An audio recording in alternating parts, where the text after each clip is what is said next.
नमस्कार।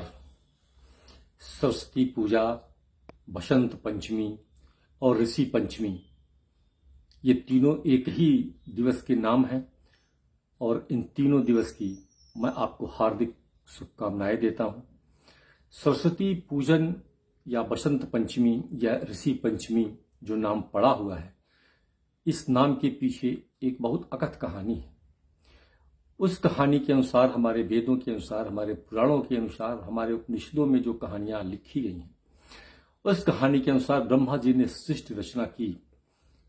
जल बना दिया, थल बना दिया, वायु बना दिया, आकाश बना दिया, 84 लाख योनियां भी बना दी। लेकिन हम मानसिक प्रयास से बनाए। मन में उन्होंने सोचा कि हमको ये निर्माण करना है, वो निर्माण हो गया। लेकिन चारों तरफ शांति छाई हुई थी। इतने निर्माण के बाद भी चारों तरफ शांति छाई हुई थी। कहीं कोई शोर नहीं था, कहीं कोई आवाज नहीं थी। उनको देख के थोड़ा निराशा हुई कि ये सब कैसे चलेगा, ये तो काफी शांत शांत चल रहा है। तो इस समस्या का समाधान करने के लिए उन्होंने विष्णु भगवान का आह्वान किया। तो ब्रह्मा और विष्णु दोनों परम देवता भगवान आदिशक्ति देवी दुर्गा के पास गए और देवी दुर्गा से अपनी समस्या बताते हैं। देवी दुर्गा जब समस्या सुनती हैं तो इसी समय उनके शरीर से एक सफेद रंग का तेज आभा निकलती है, सफेद रंग की, और देखते देखते एक सुंदर स्त्री के रूप में परिवर्तित हो जाती है, जिसकी 4 भुजाएं हैं। पहली भुजा में वह बीड़ा लिए हुए है, दूसरी भुजा वर की मुद्रा में है, तीसरी भुजा में पुस्तक लिए हुई है और चौथे भुजा में जप करने वाली माला लिए हुए। देखते ही देखते देवी सरस्वती ने वीणा के तारों को छेड़ा, नाद किया, और इस नाद के साथ ही समस्त जीव जंतुओं को, जल को, वायु को आवाज मिल गई।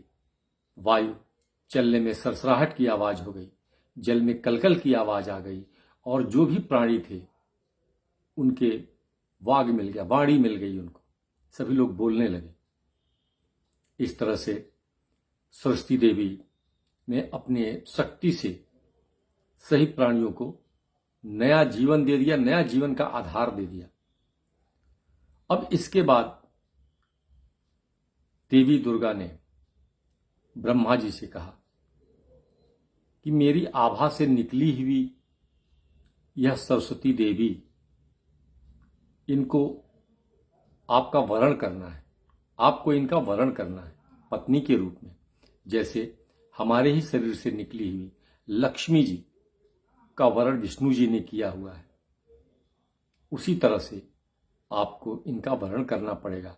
जैसे माता पार्वती शंकर जी ने जिनका वरण किया, उसी तरह से ब्रह्मा जी से कहा, निवेदन किया कि आपको इनका वरण करना है, आपको इनको पत्नी के रूप में स्वीकार करना है।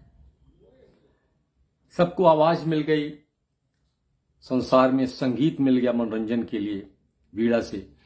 तो सरस्वती मैया संगीत की देवी, विद्या की देवी, बुद्धि की देवी, रस और स्वाद की देवी के रूप में, वाणी की देवी के रूप में अधिष्ठात्री हो गई, विद्या की देवी के रूप में अधिष्ठात्री हो गई, बुद्धि के देवी के रूप में अधिष्ठात्री हो गई।